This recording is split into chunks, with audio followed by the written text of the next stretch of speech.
Mr. President, last year, the nation was shocked by undercover videos produced by investigative journalists with the Center for Medical Progress, exposing Planned Parenthood's sale of fetal body parts and the callousness with which Planned Parenthood officials described their grisly work.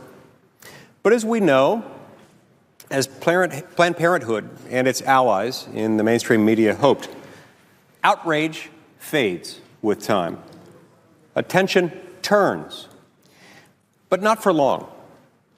For the abortion industry and its profiteers are never really beset by scandal. They are a scandal. And so just last month, we got another reminder about the reality behind the talking points. Once again, it was the undercover journalists of the Center for Medical Progress doing the investigative journalism the mainstream media refuses to do.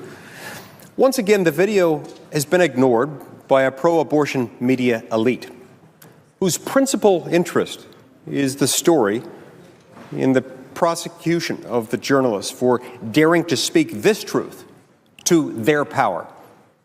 But the American people and their representatives here in the United States Senate deserve to know what the new video shows.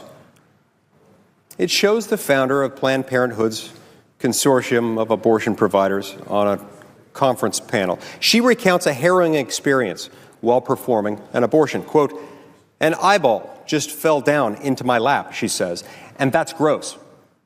Her remark was greeted with laughter from the audience. It shows another Planned Parenthood doctor stating that, quote, "The fetus is a tough little object, so taking it apart in the womb is very difficult." This comment echoes a previous undercover video in which a Planned Parenthood doctor joked that the bones of a 20-week-old fetus were so strong that, quote, I have to hit the gym for this." The video shows the director of abortion services for Planned Parenthood Gulf Coast saying that she sometimes uses forceps to, quote, pull off a leg or two to ensure an unborn child dies before being born. In other words, to avoid the moment when our nation's laws might protect that child. The video shows the medical director of Planned Parenthood in Michigan talking about surprising common ground between abortion doctors and pro-life activists.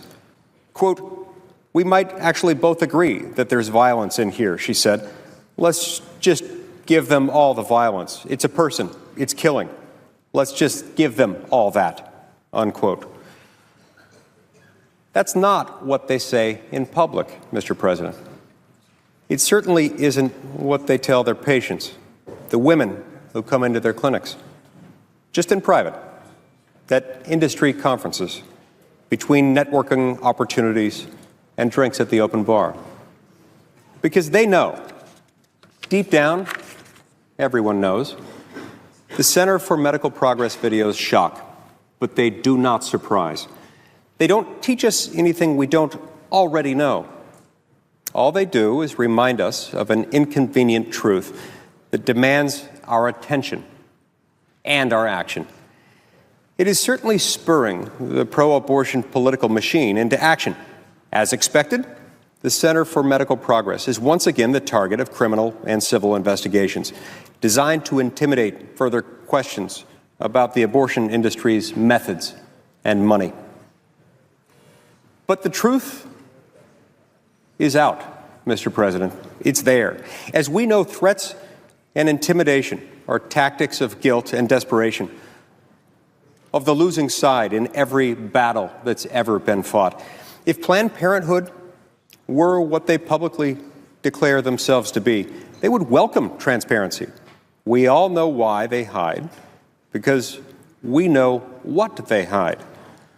The question, as always, is not what they will do, but what we will do. And the answer, as always, is as much as we can. We can start by enforcing existing abortion laws and by reforming others. For example, making the Mexico City policy permanent so taxpayer money is not used to promote abortion to disadvantaged people overseas, or ending abortion after 20 weeks, when unborn children begin to feel pain.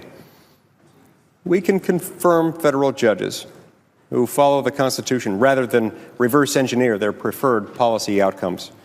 The truth about abortion is spreading because of advances in medical imaging, because of brave journalists, tireless activists, compassionate doctors, nurses, and other healthcare professionals. State houses are passing laws to protect American women and their children.